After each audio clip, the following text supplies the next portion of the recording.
How do the past's greatest buildings measure up in the 21st century? In this series, we're going to use the most advanced technology on the planet to put history's building wonders to the test. Famous structures around the world, pored over for centuries by archaeologists and historians. We've never truly been able to uncover all of their secrets. But now, scientific breakthroughs have created an amazing new laser technology that can capture and explore these structures in a way no human eye can. For the first time, allowing us to understand some of the oldest mysteries of the engineering world. This time, the time scanners are heading to Machu Picchu to discover how the Incas built a gravity-defying city in the clouds. If you were doing this now, this would be limits of engineering. You wouldn't be able to do it. It's too dangerous. People will get killed doing this. And how the city built at 3 times the height of the world's tallest building could feed and water its 1,000 residents. We're going to reveal just how good yesterday's engineers really are.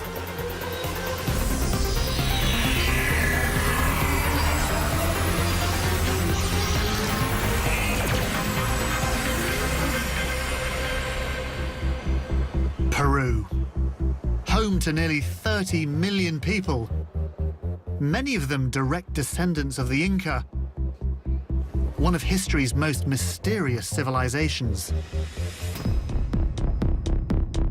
Their empire began in the Peruvian Andes in the early 13th century and went on to become the largest in South America.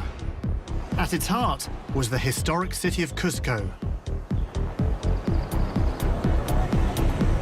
gateway to Machu Picchu, a royal palace complex and one of the most iconic feats of engineering in the world. It just defies logic, it defies explanation. You can understand why this is one of those places to visit before you die. Built on top of a mountain nearly 2,500 meters above sea level, this was a fully functioning city with over 200 stone buildings and almost 300 meters higher, the sacred peak of Machu Picchu, with terraces built at an impossible angle on an almost vertical mountain face. Machu Picchu and Machu Picchu, built by the great Inca emperor Pachacuti. He ruled for over 30 years in the middle of the 15th century. We're here to explore how the Incas built Machu Picchu. And our brand new technology can help us do just that. Recent scientific breakthroughs mean we now have a device portable enough to travel the world and access these incredible places, and powerful enough to explore deep inside their structural secrets. The mobile laser scanner. These bounce narrow pulses of light off objects to map them with incredible accuracy. What's packed into this tiny box gives our experts virtual superpowers, collecting over 1 billion measurements to form what is known as a point cloud, giving us an incredible 3D perspective, the ability to pick up million-ton structures and move them anywhere, and use this data to take precise measurements with pinpoint accuracy, to peel back time and help us unravel mysteries locked in the past. But the real key to the technology is in the interpretation of this data. And we're seeing it through the eyes of one of the world's best structural engineers, Steve Burrows. A master of the modern building world, Steve Burrows has created such iconic structures as the Beijing Bird's Nest Stadium, Munich's Allianz Arena, and Manchester's Etihad Stadium. Steve's always wanted to explore the great engineering mysteries of the past, and now he has the technology to do it. My job is to get into the head of the Inca engineers and figure out how they really did this. Absolutely. We need to be Inca thinkers. We need to think like an Inca. Armed with our scanning technology, Steve wants to answer 3 key questions. How did the Inca build a city on the side of a mountain? What was the purpose of these terraces and how were they constructed? And finally, how did they supply the entire city with fresh flowing water? To aid his mission, Steve has brought along a world-class scanning team from the Center for Advanced Spatial Technologies at the University of Arkansas. Katie Simon, Malcolm Williamson, Eileen Ernenwine, and Adam Barnes. We've scanned in very challenging environments before, but this is at the top of the difficulty scale. The team begin their scans and investigate their first question. How was a city of this size built high up on the side of a mountain? Before Machu Picchu was built, this location looked like the neighboring mountains, with steep vertical sides and covered in dense jungle. You have the mountain with the vegetation on top. The first thing you do is remove that. Then you get down to the loose material, the loose rocks and the stone and the rubble and the soil. It's a huge exercise. It involves hundreds, maybe even thousands of people.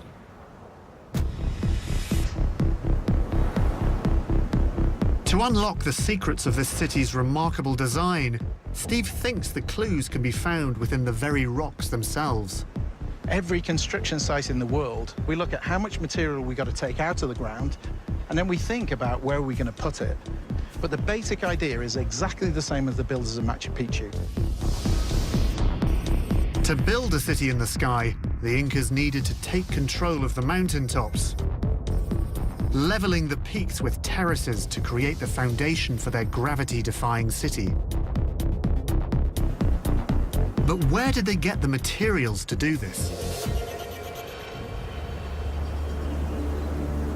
In the southwest corner of the city, the process of leveling the mountain appears frozen in time, and Steve believes it holds vital clues as to how the entire city was constructed. So he wants to scan it to see what the 3D data will reveal about Machu Picchu's origins. The sort of rocks that we want to scan are things like this one. So you can see, this is a prepared face. Look how flat it is. So what were these rocks being used for? While Katie takes close-up scans of the area, Adam and Malcolm scan from long range. Steve hopes the data will hold the key for him to understand the building of this city in the clouds. Let's scan one on each side of this bit. Sounds good. I'll go get the other one set up over there. Okay, let's get started. Ooh, I thought that was a snake for a second. The Incas had no written language, so no record of Machu Picchu's construction exists. But the facts that experts have managed to put together read like an adventure book. Built more than 500 years ago, it was abandoned just a century later when the Spanish conquered South America. But this mountain stronghold was never discovered by the invaders, despite their conquest of the Inca Empire. For the next 400 years, it lay hidden under dense jungle until 1911, when American explorer Hiram Bingham brought it to the world's attention. The story has it that there's actually a local kid that led Bingham along this path to this rather precarious ridge over here. And these are the actual photographs he took from this very spot. And when the world saw them, suddenly Machu Picchu was on the map. As the city was excavated, a wealth of stone buildings and terracing were discovered. Once a royal estate filled with palaces and temples, playing host to religious rituals for 1,000 residents of the royal court. They lived a luxurious life high up in the mountains, in some of the finest Inca houses ever built. Machu Picchu was a stunning city in the sky. It was the pinnacle of Inca engineering, with a water system flowing like an artery through the center of the city. The agricultural terrace. Now we want to discover the secrets behind how this place was built, and the scans are in. This is our Tech HQ. Here the laser images have been joined together to form a point cloud. It consists of millions of tiny dots, creating an exact 3D model of the site. And being able to examine the site from every angle, Steve is excited about something he's spotted in the point cloud data. He's taken a closer look at the unfinished area of the city and thinks he's found some clues which reveal how Machu Picchu was built. We're looking at a process here. As they actually took the rock out of the mountain and used it to build, they were actually creating the terraces. I can actually see the start here and round here of a terrace emerging from the mountain. They're taking the rock away, building the buildings, and then converting the mountain into terraces. Steve can see that as they cleared the site of rubble, the Inca were recycling the boulders they removed to build their terraces.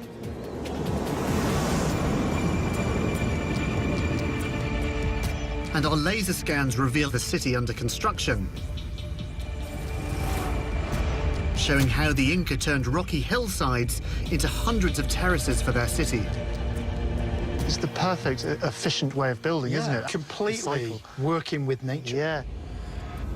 With our scanning technology, we've captured a moment in time, showing Steve how Machu Picchu was built. And by looking at our laser scans again, Steve realizes there's more to the city's terraces than meets the eye. He suspects they may be the key to Machu Picchu's very survival.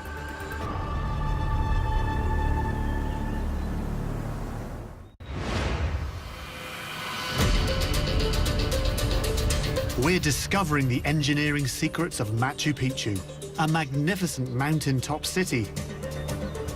To survive, the Inca builders used terracing to provide farmland. However, being built over 2,000 meters high on solid rock, how could they create farming conditions in the clouds? With all the temples and other amazing structures here at Machu Picchu, you might be forgiven for thinking that, you know, these terraces aren't that exciting, but Steve assures me that they are the key to the entire site. Living in such an inhospitable place, growing food was vital. Structural engineer Steve wants to understand how the Incas managed to successfully cultivate farmland so high up, and at this angle. How could they build a terrace strong enough to hang onto the mountainside, but still soft enough to grow crops in? You can see the variety in the size of the rocks. This one here, you know, it's up to my chest height, and yet some of them are simply the size of my hand. And what this shows me is that they really wanted to use the materials that they already had here. Most of the terrace walls are constructed without the use of mortar to hold them together. It's a technique known as bonded masonry.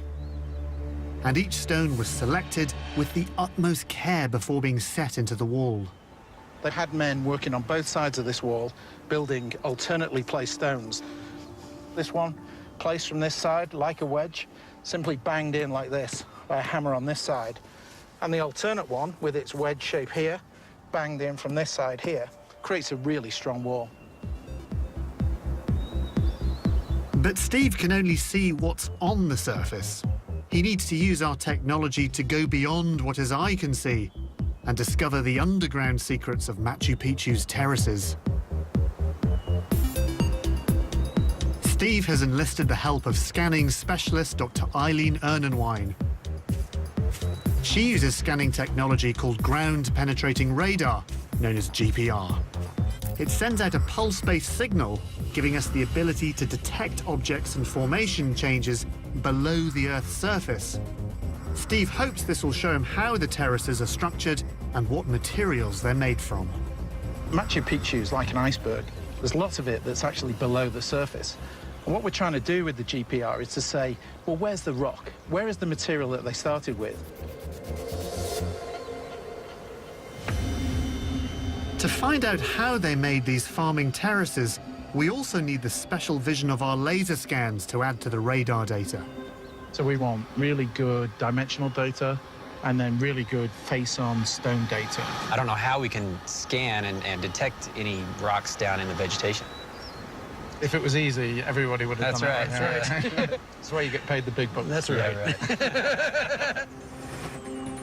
While the scan team is set to work, I want to find out more about the man behind the city in the sky, the Inca Emperor Pachacuti. To do this, I've enlisted the expertise of archaeologist David Drew. Let's talk about life in Machu Picchu when Pachacuti was actually residing there. What would it have been like? There was a permanent sort of staff, a kind of support staff that lived there permanently, who would be notified, you know, the word would go around, right, Pachacuti's coming, you better get everything ready. It's a bit like the Tudor court, late medieval court, would go around from place to place. The Inca believed Pachacuti to be sacred, a living god. And the mountains around Machu Picchu were also revered by the Inca. So nowhere was more appropriate to build the site than on these slopes, nearly 2,500 meters high. This corridor from the main entrance, again, the mountain, almost like a pyramid. Well, you're conscious of it ahead of you. It must have been spectacular. Coming through there with that mountain and then suddenly it just opens up. To illustrate the importance of the mountains, parts of the city are perfectly aligned with them. The city's constructed to be in harmony with its surroundings. The architects clearly had a sense of drama, didn't they? Yeah, it's integrating the Incas within the landscape, and that sort of statement almost of, not of Inca control over nature, but sort of oneness with nature, as if the Incas are part of the natural order, if you like. Machu Picchu is made up of two main areas, buildings on one side of the city and farming terraces on the other. The scanning team have been working hard to understand how the Incas could build viable farming land in such difficult conditions. And it's here that Eileen's GPR scanner is capturing crucial information under the ground. That's the bottom of the agricultural soil. Which would make sense. And it's going down really deep. And if there were boulders or things like that in here, we would be seeing those as, you know, quite distinct answers. We should see them pretty strongly. To Eileen, these lines are a wealth of information. Their thickness and distance apart shows the density of materials beneath the soil. It looks so perfectly horizontal. All the lines, see all the lines are horizontal? In the middle of the screen. Back in Tech HQ, Steve is examining the scans across entire terraces, and he's using them to put together a diagram showing exactly how the farming terraces were constructed. We're actually looking through the ground here. And so what we're seeing is uniformity. We're seeing soil here in the top, then we're seeing another layer of different material, which we believe are stones of 1 inch diameter, something like that, and then bigger rocks down here. So they basically structured this as they went from top to bottom, much as we would do today. Wherever we look, we know that they engineered this to be a place to grow food. The scans show how the terraces themselves have been deliberately layered.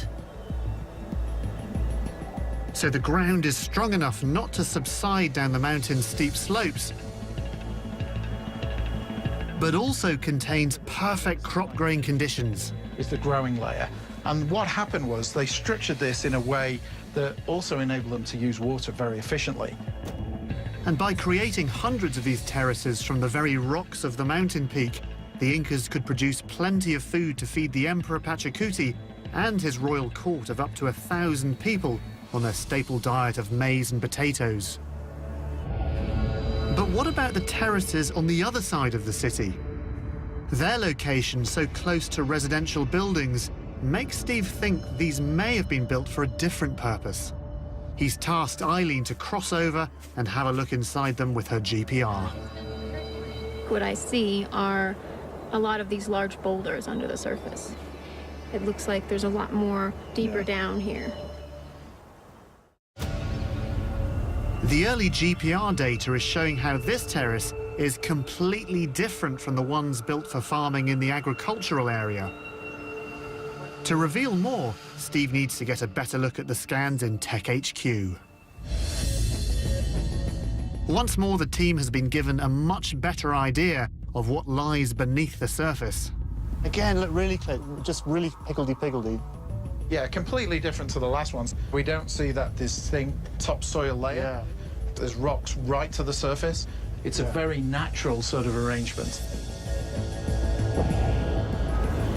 Instead of farmland, these terraces were a simple mixture of rock and soil packed together to provide the perfect foundation for building.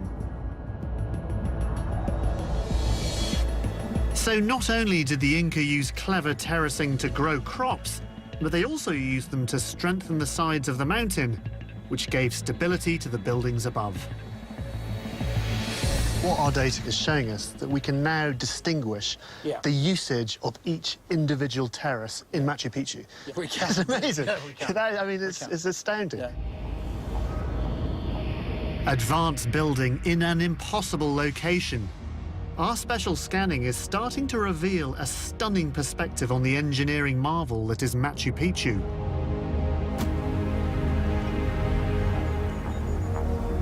So what was it like to live within this legendary city? Residents here lived within some of the finest Inca buildings ever created, in perfect harmony with the surrounding mountains, which were sacred to the Inca. Today, experts believe that Machu Picchu was also a research station for Inca astronomers, and this vast stone may have been crucial to them, as it allowed the Inca to calculate their summer solstice for important festivals. Another of Machu Picchu's primary treasures is the Temple of the Sun. Thought to be a solar observatory, it contains some of the city's finest stonework, including this wall, said to be the most beautiful in the Americas. To find out more about the Temple of the Sun's construction, I've met up with Inca architectural specialist Stella Nair. What blows me away is the fact that they did this without iron tools to carve these bricks. These were made from using stone hammers, weren't they? Right, but, you know, with a very simple toolkit, you can do pretty spectacular things, and Inca masonry is an example of that. The Inca had their own methods of construction, including splitting rocks along natural fracture lines, then using stones as hammers that got progressively smaller to create a perfect finish. These joins are so perfect, so fine, that you can't actually get a knife or a credit card or a razor blade in, depending on who you read. I'll try it out now. I've got my hotel key card, just to see if they're right. Look at that. That is bang on. Pretty good, eh? Not bad. And it's worth reminding ourselves they're not using mortar here, are they? These are just one on top of the other. Yeah, it's perfectly bonded masonry. The Incas aligned stones perfectly, fitting them together without the use of mortar. And they didn't have the use of the wheel to transport them into position. Steve's found evidence of how they did this hidden away. These massive rocks took an awful lot of moving, and there was a method by which they did that, and we can see it in here.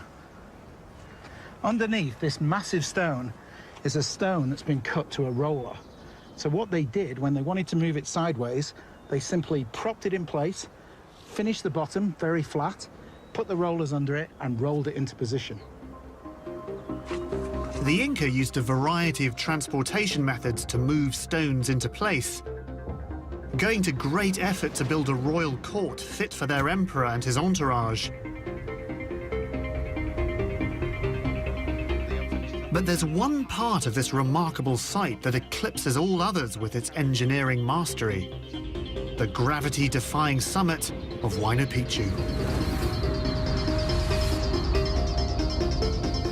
With almost vertical slopes, building here would have been a whole new ballgame. An achievement probably too dangerous to undertake today. Steve wants to discover how the Incas did it.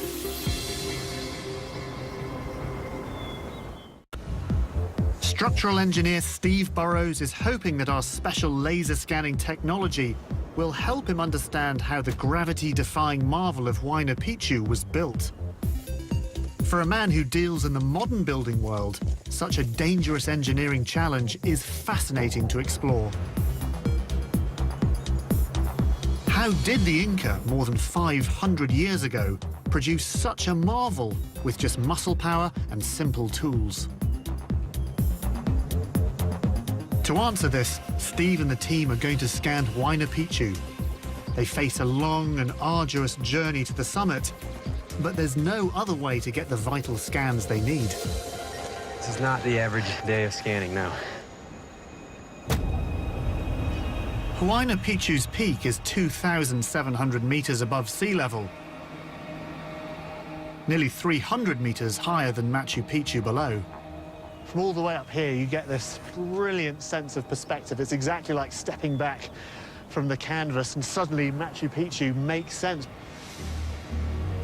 But more than anything, you realize just what an extraordinary engineering challenge that would have been. But not as challenging as building up here. With limited space and sheer vertical drops, it's incredible anything is built here at all. Yet the Inca managed to construct buildings and terraces. It's not easy to build in Machu Picchu, right? And I thought that was incredible. Yeah. But when you come here, it's almost mission impossible. I mean, these are just amazing walls. So these are, a feat of engineering, much bigger than Machu Picchu, I think, because it's so dangerous. And also the stonework is nothing like the stonework at Machu Picchu. It's a lot rougher. And obviously it's very, very solid. But they're much smaller stones. I mean, if we just go over and have a quick look at them, you can see that most of these are the size that a man could lift. I mean, we're seeing them in Machu Picchu. They're just huge. You know, they took 10 men to lift. Just didn't work here. So everything is sort of, a bit more human scale. So I think they were really on the edge of their technology. It was very dangerous work. It defies the imagination. I mean, here's us with all our camera gear struggling to get up here. Just imagine being an Inca having to build this. I mean, it's just... Well, you got to realize how high we are. I mean, this is at 9,000 feet, which is, 3 times the world's tallest building, and they're building these walls. I mean, you were doing this now. This would be limits of engineering, wouldn't it? You wouldn't be able to do it. It's too dangerous. I mean, people will get killed doing this. The sides of Huayna Picchu are covered in terracing, much like the main city. But here on slopes of such a steep angle, Steve is sure the same technique of soil and rock simply can't work. So how did the Inca build here? We want to be able to scan inside the wall, get an area where we can actually look at all of the stones inside, so we can look at the construction behind the wall, get right inside its heart. Much of Huayna Picchu's summit is too dangerous to scan from close up. So the only way to search for evidence is with the long-range laser scans. So at first thought, you might think this is a staircase, but it isn't. This is simply a collapsed section of wall. Steve has spotted a collapsed wall. It's a crucial discovery. He can now look inside the terrace to understand exactly how it was built. The scans show the whole terrace is made from solid lumps of rock. And that is the key to the stability of the terraces on Huayna Picchu. It was all about gravity, making sure that the center of the wall and the center of gravity were in the same place, and all of the load goes straight down through the rock. Gravity sends the weight of these heavy rocks straight downwards. With no horizontal forces pushing against the retaining wall, the terrace stays in place.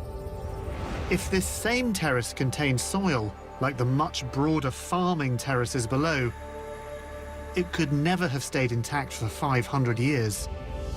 Great horizontal forces would push against the narrow retaining wall, forcing it outwards and down the steep slope. Steve takes a closer look at how they were built. Getting inside the wall, the main friend of the people who were building these walls was gravity. They actually built the walls solid right the way through, from here to here, and this means that it doesn't push itself off the mountain. Our scans show how the Incas built heavy, solid terraces at the very peak of Huayna Picchu. The Incas were once more showing their mastery over the landscape. This is really demonstrating control of nature. So this is somebody saying, we're going to do it because we can. This is just an example of how advanced their technology was and what they were capable of. Yeah. You can start to see the terraces being formed everywhere.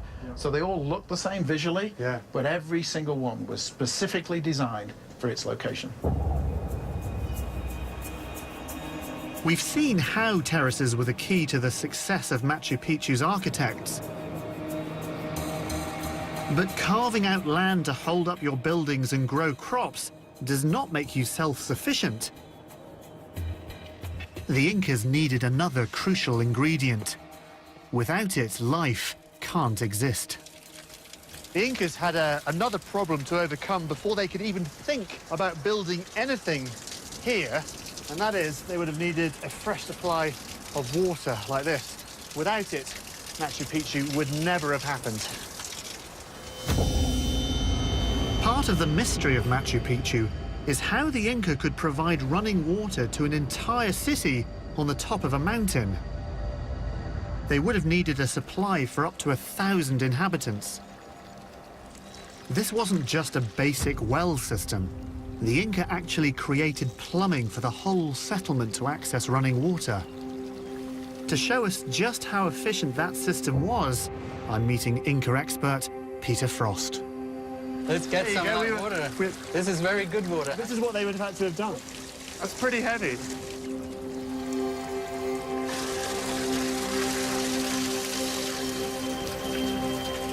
This is just one of a network of water fountains throughout the site, and they were all connected by a series of drains which snake down the mountain.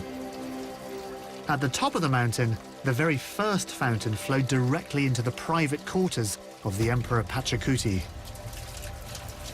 The king had to be the first to get the water. His palace had to be right there where the... Right at the top, so the cleanest water, the first water, the Pachacuti's going to get first, because he's the most important. And as it flows downhill, then some of the other people can... Absolutely, yeah. The requirements of the emperor and the city weren't small. Pachacuti didn't just use the water to drink from. He had a specially built bathing area. And below him, the entire city would have required thousands of liters of water to survive. Most settlements throughout history have been based next to a supply of water, often a river. Much like the Urubamba River, sacred to the Incas, which flows past the town at the foot of this mountain. I think to really understand the Incas, to get inside their minds, you have to appreciate their deep connection with the natural world, with all of this, the mountains and the sun, and not least this, the mighty Urubamba River. For a town at the bottom of the mountain, a river of this size would give the Incas all the water that they needed to survive. But how, nearly half a kilometre above, could the city of Machu Picchu find enough water to allow its residents to live? For Steve, this is a fascinating engineering question. What I want to know is, where does the water come from? Because when I can find that, I will know exactly the point where Machu Picchu was born. Steve and the team set to work locating the Incas' water supply. Their quest takes them to a slope nearly half a mile south of Machu Picchu, where Steve hopes he can locate the source. The route is hazardous.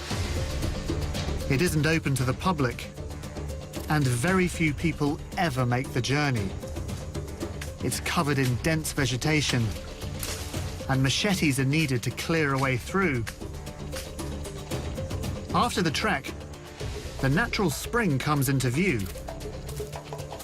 Steve has found what he's looking for.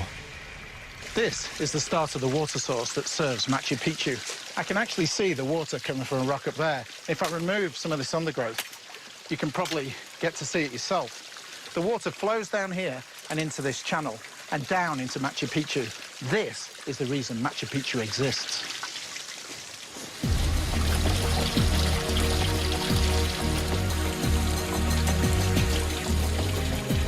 Inca expert Peter Frost has joined us on the journey.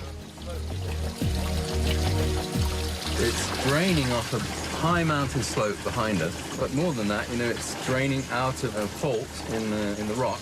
a sort of geological anomaly that really means that there's so much water at this location. It is. The Incas needed more than just a mountain spring to provide water for an emperor and his court almost a kilometre away. They needed to harness the supply.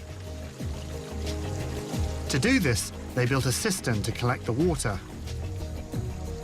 and a canal to transport it to the city. So just how much water could this system have provided? The amount that's coming here is absolutely vital to the size of the city that can exist.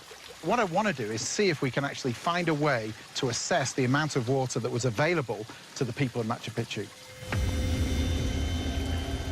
And to find out how much water flows into the city, Steve needs the team to scan both the canal that carries the water and the cistern itself. Was the spring, do you think, the reason they built Machu Picchu here? Oh, absolutely. In order to live, they needed this, and they knew there was a source of this, and they used it wisely. What can we find out with our equipment? We're going to create a dam for a temporary period, and we're going to let the water level rise. We're going to measure how much it rises in what period of time. Then we know what the volume of water is that's coming down this channel. Yeah. We can then survey the channel and the gradients, and we can calculate how much water came out at the end. So, and no one's done that before. No one knows the answer to this. I mean, people have ideas. But there are estimates. Yeah, but we're going to be able to do it. But it won't be easy. The team will have to scan a canal that's half a mile long and covered in dense vegetation. It's the toughest challenge so far for the scanning team. Here's what we need to scan the channel all the way out. Yeah. 5 good workers, 2 chainsaws, 3 weed eaters, about 10 scan targets, and around 2 weeks. Right, so here's what we've got. We got 3 scanners, we got 3 machetes. So what can we do? We can try. We'll see. By scanning the cistern and canal, Steve hopes to work out exactly how much water flows into the city on a daily basis. Malcolm begins by figuring out a way to calculate the size of the cistern. Scanning through water, though, is notoriously difficult. This has probably been one of the harder scan tasks I've been assigned. Determining the volume of this basin accurately is going to be the tough part. Back towards the city, Katie and Adam are scanning the canal to get its exact length and gradient. And they have the problem of scanning through undergrowth to deal with. You couldn't do that with your bamboo stick. Why not? Yeah, I could. Lack of muscle, huh? No, I was gonna. I just didn't know if they wanted me to cut all that down. As the day draws to a close, scanning is nearly complete.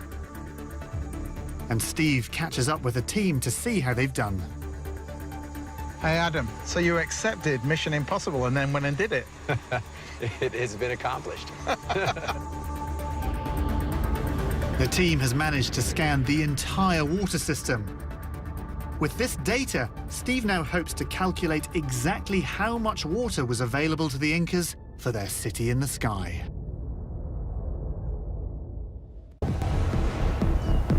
We're discovering the engineering secrets of the Inca and the gravity-defying city of Machu Picchu. Structural engineer Steve is on a mission to work out how much water was available to Emperor Pachacuti and his royal court. For this final task, he's asked his scanning team to ditch their lasers and go back to basic technology to make some new calculations. He can then crunch the numbers in Tech HQ. So what I asked Malcolm to do then was create a dam, and we measured how much time it took to build up through a certain height. I mean, this was an impossible task. This is like the best homework I've ever seen. Then, using a piece of bamboo, which Malcolm marked the level, he let it fill, timed it, and put another notch in the bamboo. So based on the combination of laser scanning and notches on bamboo, we calculated the volume of water that's coming into Machu Picchu. Were the people of Machu Picchu forced to ration their supply? Or had they found a way to harness the mountain spring and give them water in abundance? Let's have the number. The answer is that we're getting about 49 litres every minute. So we're getting about 10 gallons of water a minute coming into Machu Picchu.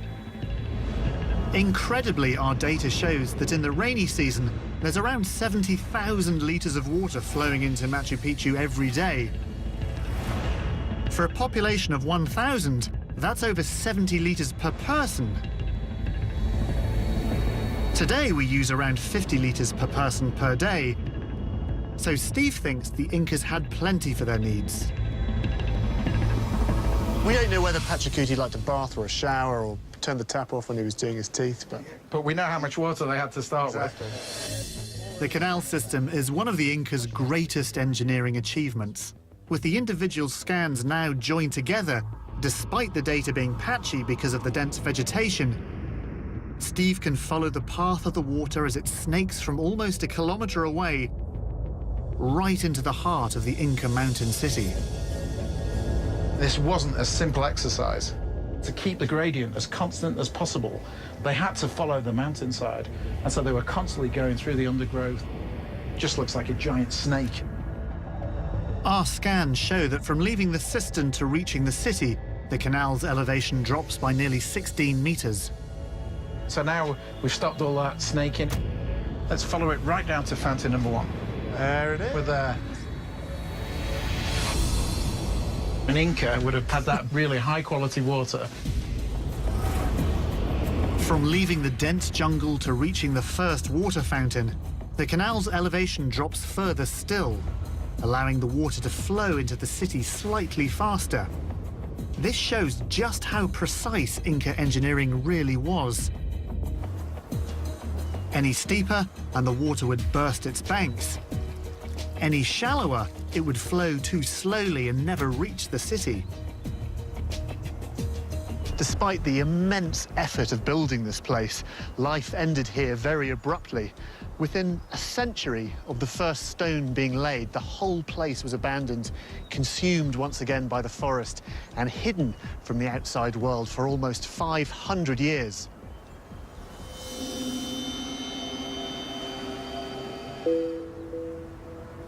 We've seen how Machu Picchu was a luxurious royal retreat, fit for the emperor of the largest empire in the world at that time, achieved without the use of the wheel or a written language. I think the Incas are particularly intriguing, partly because we don't have that first-hand written history to rely on. So much of their story is tied up in the stones themselves, and it's our new technology that's really helping to tell that story with a greater clarity than ever before. And what a story it is. Using our state-of-the-art laser scanners, we've been able to look at this awesome human achievement with a brand new perspective. We've seen how it was constructed on top of a mountain, and how the sheer slopes evolved into tailor-made terracing, supplying the city with an abundance of fresh produce. And now we know that every resident had access to up to 70 litres of water per day. That's more water than up to 1 billion people in the world today have at their disposal. Steve's realised the Incas built this ingenious place by embracing their environment. Machu Picchu feels totally in harmony with nature. It's a sort of mystical place, so it still feels like part of the mountain from which it was born. This city is a realisation of the near impossible. A fully functioning city in the sky, and a lasting monument to some of the greatest engineers the world has ever seen.